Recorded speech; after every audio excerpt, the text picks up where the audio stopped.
الحمد لله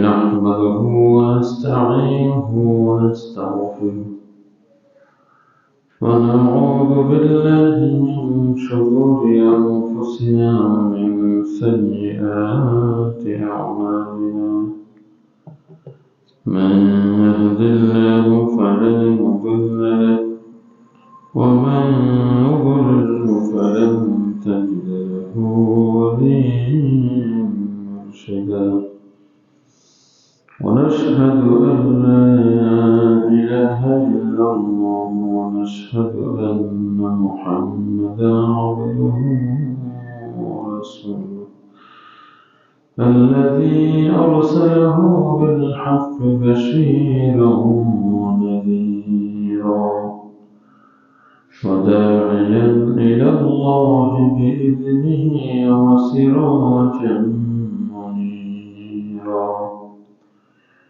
فقد قال الله تعالى في كلامه المجيد والفرقان الحميد أعوذ بالله من الشيطان الرجيم بسم الله الرحمن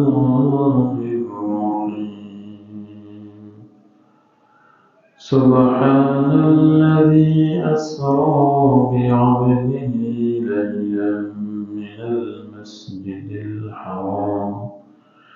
من المسجد الحرام إلى المسجد الأقصى الذي باركنا حوله لنريه من آياتنا إنه هو السميع البصير وقال الله تعالى في شأن حبيبه آمرا ومخبرا إن الله وملائكته يصلون على النبي يا أيها الذين آمنوا صلوا عليه وسلموا تسليما اللهم صل على سيدنا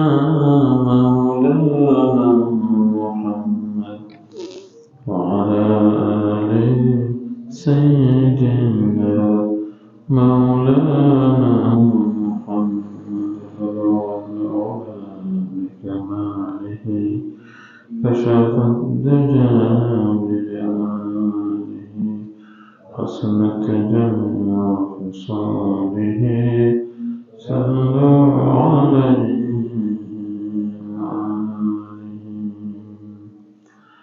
هجر بتابدنا بطريق في أشهري يكون فريق দিনে আলো তুমি ছড়িয়ে দিতে চলে গেলে মদিনায় মক্কা ছেড়ে রাসূল তোমাকে ভুলি আমি কেমন করে বলাবল বিকামালিহি كشفت الدجى بجماله حسنت جميع خصاله صلوا عليه وآله سبحانك لا علم لنا إلا ما علمتنا إنك أنت العليم الحكيم رب اشرح لي صدري ويسر لي أمري واحلل عقدة من لساني يفقهوا قولي أما بعد معزز المحترم حضرات المسلمين الكرام السلام عليكم ورحمة الله وبركاته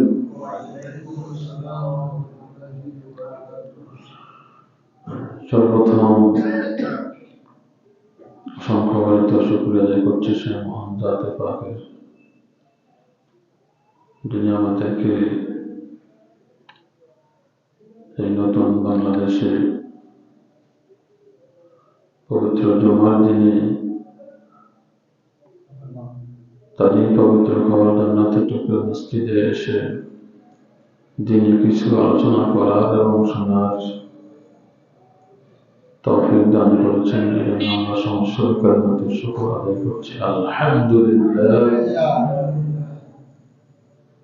দরুদ সালাম প্রেরণ করছি সাইয়্যিদুল মুরসালিন রাহমাতুল লিল আলামিন খাতামুন নবিয়্যিন মুহাম্মদুর রাসূলুল্লাহ সাল্লাল্লাহু আলাইহি ওয়াসাল্লামের প্রতি, যে মদিনায় একটি ইসলামী রাষ্ট্র প্রতিষ্ঠা করে আমাদেরকে ইসলামী রাষ্ট্রের মডেল উপহার দিয়ে গেছেন। সৃষ্টির শুরু থেকে আজ পর্যন্ত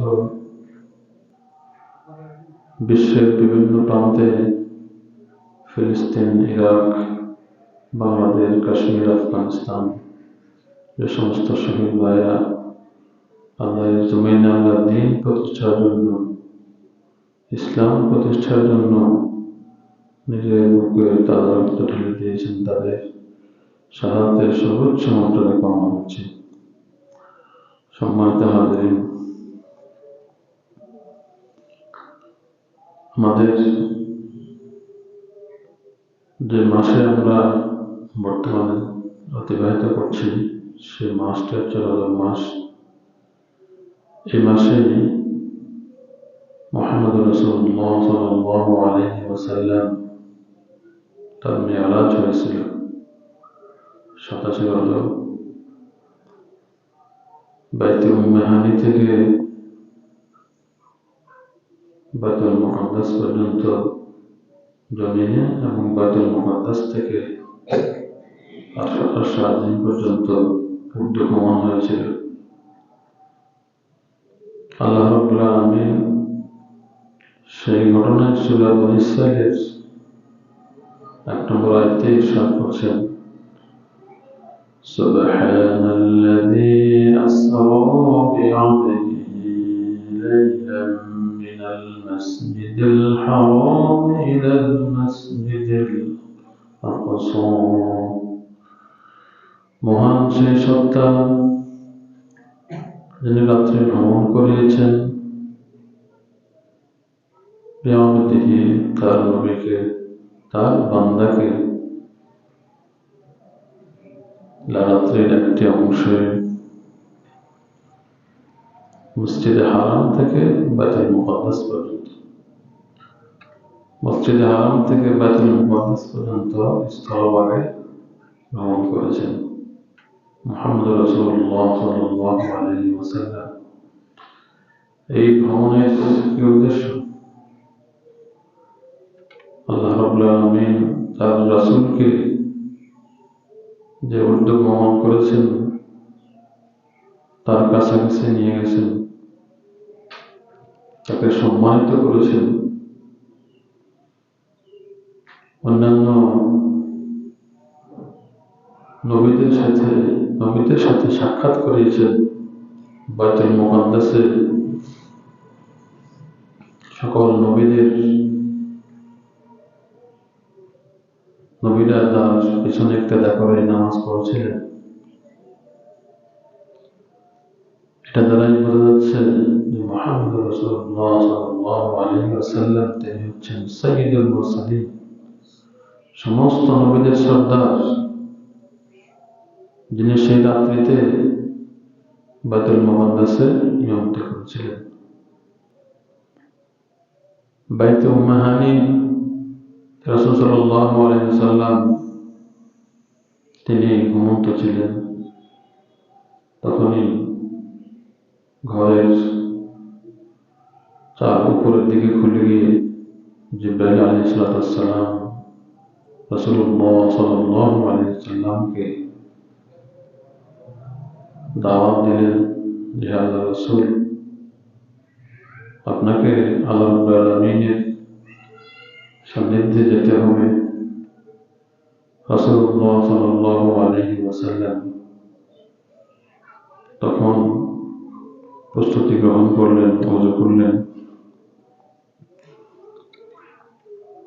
এরপরে বোরাকে উঠে তিনি বাইতুল মুকাদ্দাস চলে আসলেন।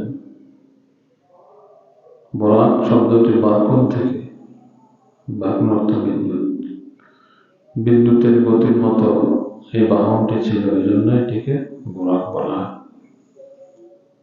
বিদ্যুতের গতির চেয়ে আরো দ্রুত আল্লাহ রাব্বুল আলামিনের পক্ষ থেকে প্রেরিত এই বাহনে করে মুহাম্মদ রাসূলুল্লাহ সাল্লাল্লাহু আলাইহি ওয়াসাল্লাম মেরাজের সূচনা করেছিলেন।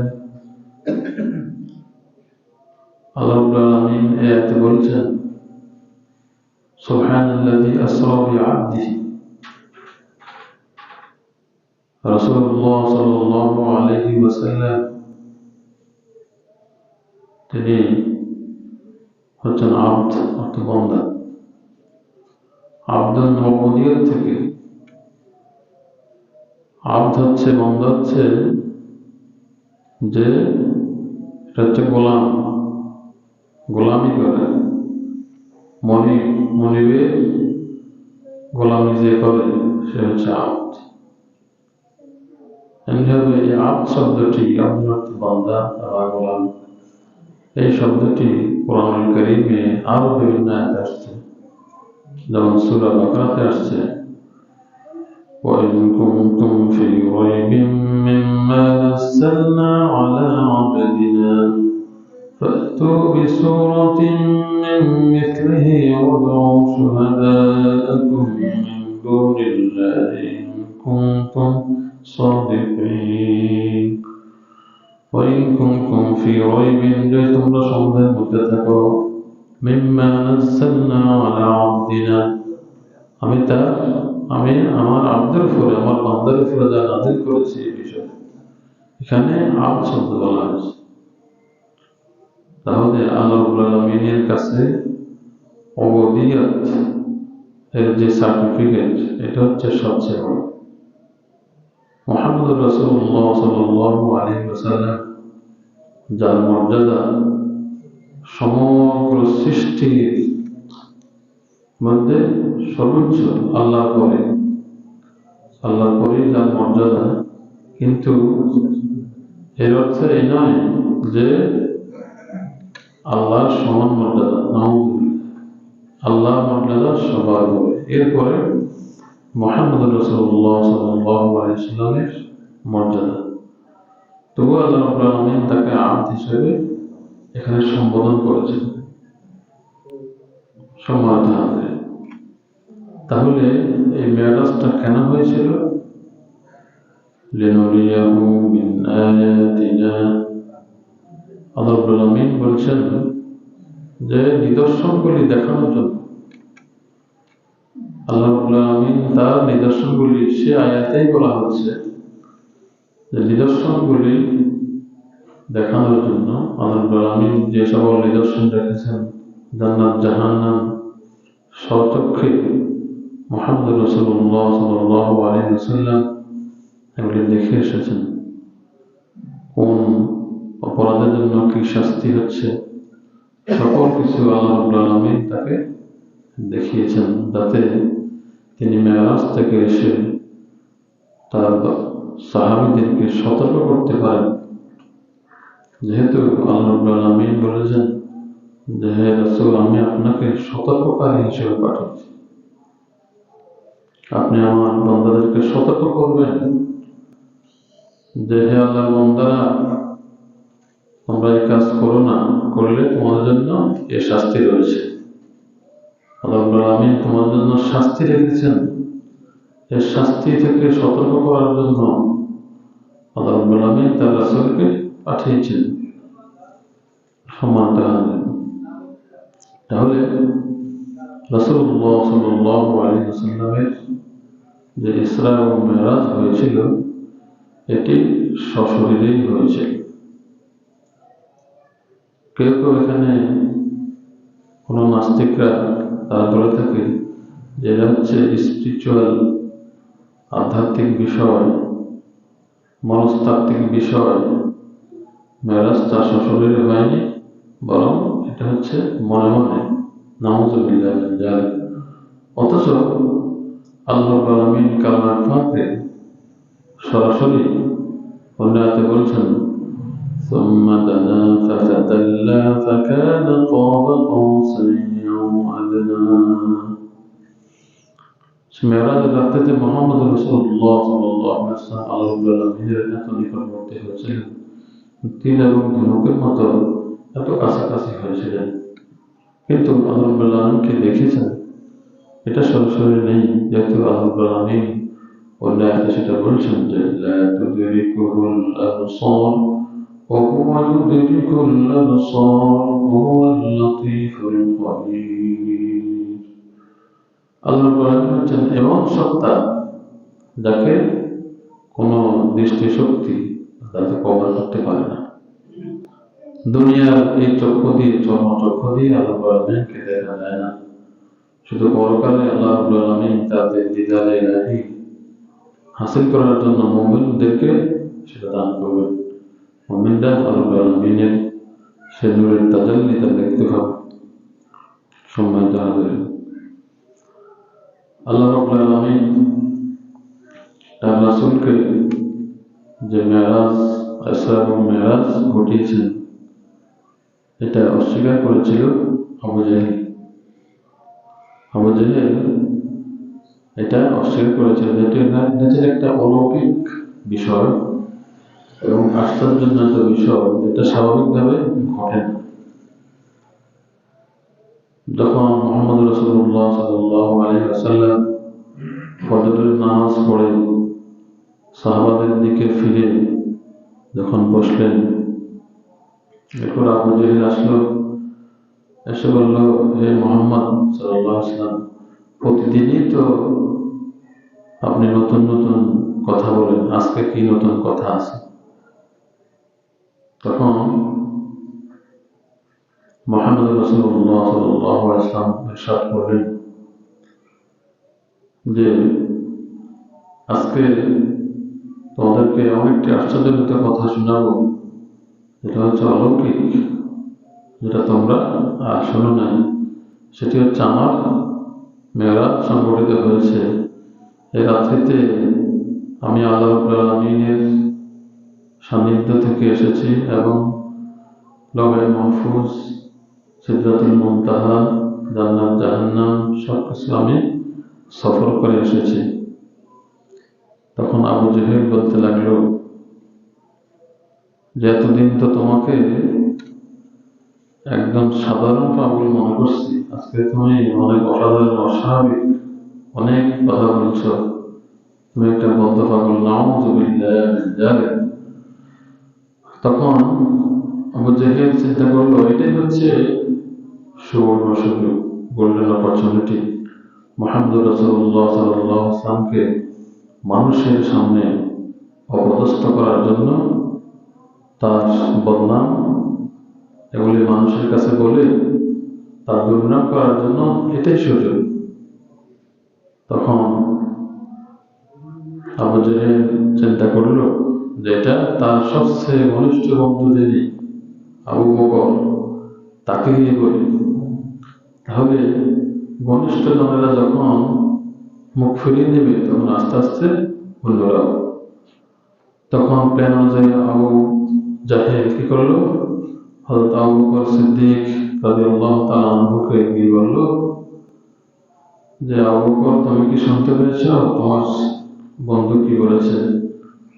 বলে যে এই বলেছে, তার নাকি মেরাজ হয়েছে, জান্নাত জাহান্নাম সবকিছু দেখে এসেছেন।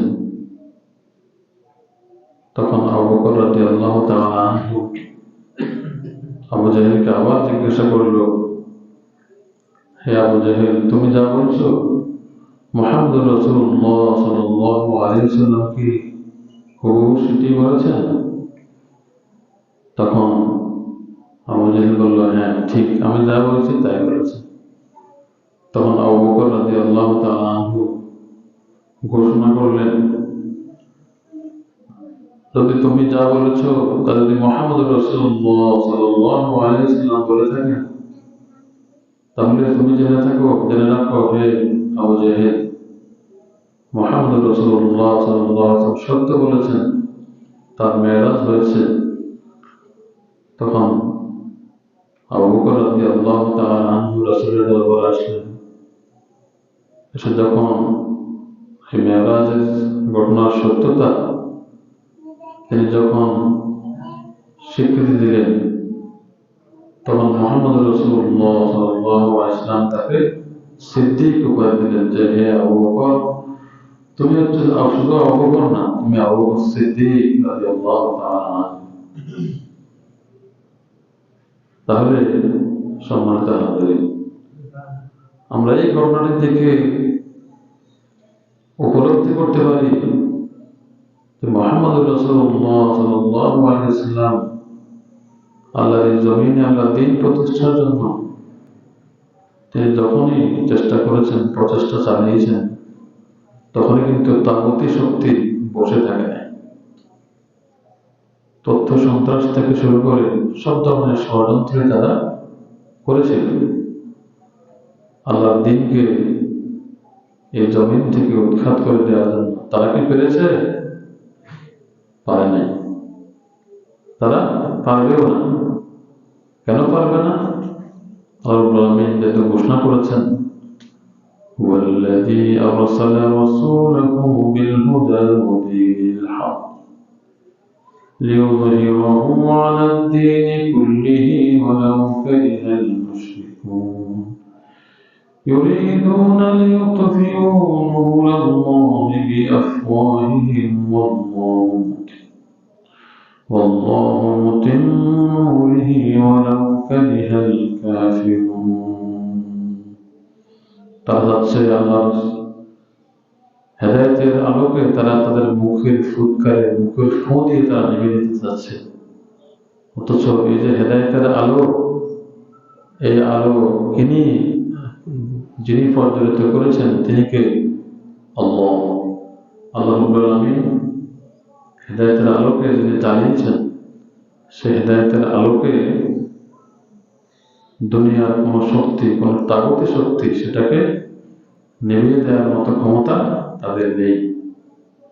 আল্লাহ রাব্বুল আলামিন তার পরিকল্পনাই বাস্তবায়িত করবেন। তাগুতি শক্তিকে এই জমিন থেকে উৎখাত করে দিবেন আর আল্লাহর ইসলামকে তিনি প্রতিষ্ঠা করবেন। আল্লাহর পরিকল্পনাই সুনিশ্চিত। যদি বিশ্বের বিভিন্ন ইতিহাস থেকে পর্যালোচনা করলে আমরা দেখতে পাই।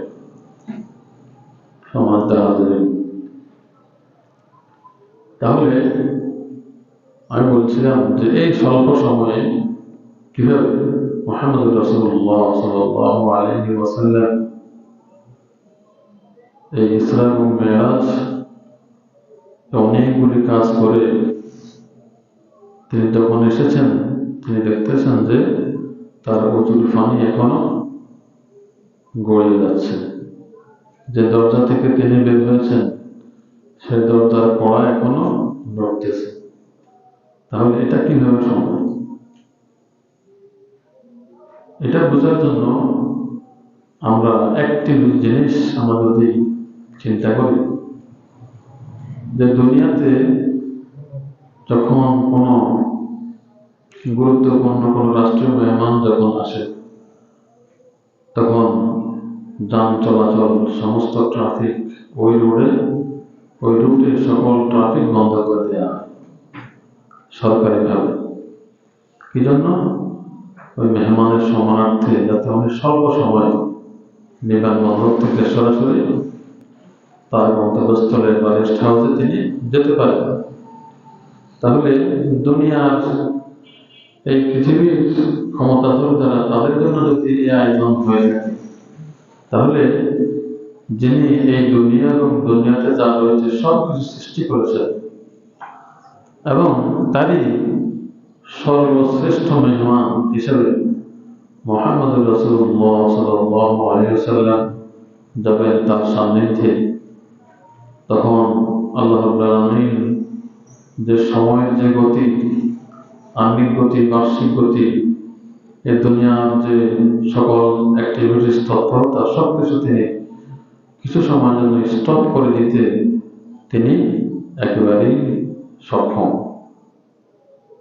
তাহলে তিনি সময়ের গতি, সব কিছু গতি দিয়ে বন্ধ করে দিয়েছেন একমাত্র মুহাম্মদ রাসূলুল্লাহ সাল্লাল্লাহু আলাইহি ওয়াসাল্লামের সম্মানার্থে।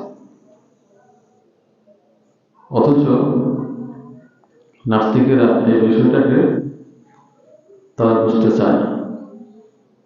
তারা মনে করে যে মাধ্যাকর্ষণ শক্তি পার হয়ে কিভাবে একটি দেহ উপরে চলে গেল।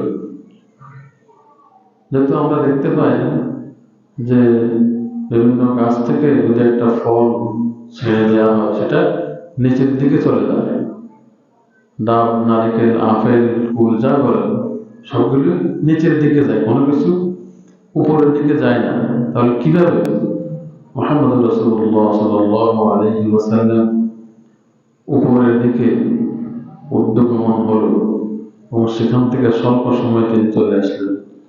এটা নাস্তিকদের জিজ্ঞাসা। তাহলে আমরা বুঝতে পেলাম যে আল্লাহ রাব্বুল আলামিন দুনিয়া এবং দুনিয়ার সবকিছু সৃষ্টি করেছেন তার জন্য এই বিষয়টি ঘটানো একেবারেই সহজ এবং সম্ভব। যে আল্লাহ রাব্বুল আলামিন আমাদেরকে সৃষ্টি করেছেন অস্তিত্ব থেকে। আমাদের কোনো অস্তিত্বই ছিল না এই দুনিয়াতে, আমরা কিছুই ছিলাম না। সেই অনস্তিত্ব থেকে আমাদেরকে আস্তে আস্তে ধীরে ধীরে যিনি বড় করেছেন, শিশু করেছেন, কিশোর করেছেন, যুবক বয়সে তিনি উপনীত করেছেন, এরপরে বৃদ্ধ করবেন। এরপরে আস্তে আস্তে সবাইকে একদিন কবরে চলে যেতে হবে। আর কবরে যাওয়ার পরে আমাদের হিসাব নিকাশ, এরপরে জান্নাত জাহান্নাম। তাহলে এই বিষয়গুলি যদি আমরা সহজভাবে বুঝতে পারি তাহলে নিশ্চয়ই আল্লাহ রাব্বুল আলামিন রাসূলুল্লাহ সাল্লাল্লাহু আলাইহি ওয়াসাল্লাম যে মেরাজ যিনি ঘটিয়েছেন এটা আমাদেরকে বোঝা সহজ হবে। সম্মানিত হাজিরিন, মুহাম্মদ রাসূলুল্লাহ সাল্লাল্লাহু আলাইহি ওয়াসাল্লাম মেরাজ থেকে এসে কি করলেন? তিনি নামাজের জন্য তিনি আহ্বান করলেন যে আমাদের নামাজ, দৈনন্দিন নামাজ কয় ওয়াক্ত? 5 ওয়াক্ত। তাহলে এই নামাজ আমাদেরকে ইহতিমামের সাথে আদায় করতে হবে। তাহলে এই 5 ওয়াক্ত নামাজের আদায়ের মাধ্যমে আমরা 50 ওয়াক্ত নামাজের সওয়াব আমরা পাব। যেহেতু হযরত মুসা আলাইহিস সালামের সাথে সেখানে দেখা হলে বারবার এভাবে আল্লাহ রাব্বুল আলামিন সেটাকে কমিয়ে আস্তে আস্তে তিনি কি করলেন? 5 ওয়াক্তে নিয়ে আসলেন। তাহলে আমরা যে নামাজের মধ্যে যে আত্তাহিয়াত করি, এই আত্তাহিয়াত, এই যে অভিবাদন, এই অভিবাদনের এই কথামালাগুলি, এগুলি মেরাজের ঘটনা থেকে সেখানে ঘটেছে। আল্লাহ রাব্বুল আলামিন এর দরবারে মুহাম্মদ রাসূলুল্লাহ সাল্লাল্লাহু আলাইহি ওয়াসাল্লাম গিয়েছেন। তিনি হাদিয়া নিয়ে গেছেন। সেই হাদিয়াটা হচ্ছে অভিবাদন। আত-তাহিয়াতু লিল্লাহি ওয়াস-সালাওয়াতু ওয়াত-তাইয়্যিবাত। আসসালামু আলাইকা আইয়ুহান নাবিয়্যু ওয়া রাহমাতুল্লাহি ওয়া বারাকাতুহু। আসসালামু আলাইনা ওয়া আলা ইবাদিল্লাহিস সালিহিন। أشهد أن لا إله إلا الله وأشهد أن محمدا عبده ورسوله। তাহলে রাসূলুল্লাহ সাল্লাল্লাহু আলাইহি ওয়াসাল্লাম আল্লাহ দরবারে গিয়ে যে হাদিয়া নিয়ে গেছেন সেটা হচ্ছে তাহিয়া, অভিবাদন। রাসূল বলেছেন যে আত-তাহিয়াতু লিল্লাহি ওয়াস-সালাওয়াতু ওয়াত-তাইয়্যিবাত। সকল অভিবাদন লিল্লাহ, একমাত্র আল্লাহর জন্য। والصلوات والطيبات। السلام عليك أيها النبي। الله رب العالمين تركي جوابك وجنا السلام عليك أيها النبي ورحمة الله وبركاته। يا নবী, আপনাকে অভিবাদন, সালাম, শান্তি। তখন সেখানে যারা ছিল রাসূল সাল্লাল্লাহু আলাইহি ওয়াসাল্লাম সহ অন্যান্যরা আল্লাহ রাব্বুল আলামিনের সেই সালামকে কবুল করলেন। আসসালামু আলাইনা ওয়া আলা ইবাদিল্লাহিস সালিহিন।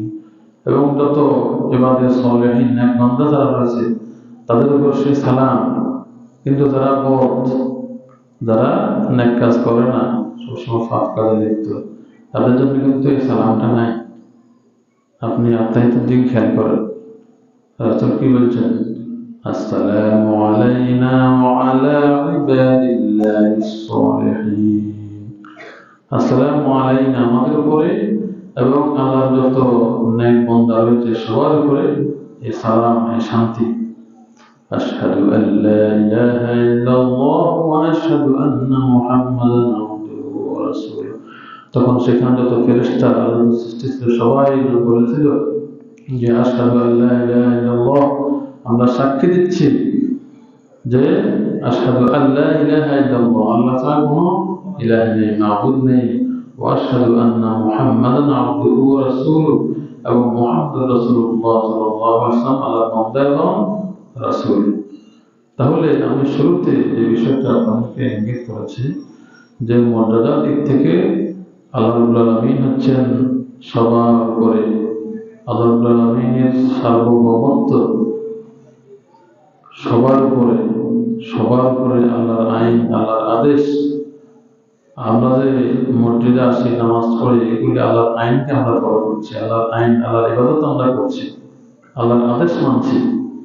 তাহলে এখানে উবুদিয়ত এই বিষয়ে শুরুতে আমি বলেছি যে আল্লাহর মর্যাদা উপরে, রাসূলের মর্যাদা এরপরে, সকল সৃষ্টিরাজির উপরে আল্লাহর পরে যার মর্যাদা। এখন দেখা যায় বিভিন্ন স্টিকারে বা বিভিন্ন জায়গাতে গাড়িতে লিখে দেওয়া হয় যে আল্লাহ মুহাম্মদ। এটা কিন্তু শিরক। কিভাবে?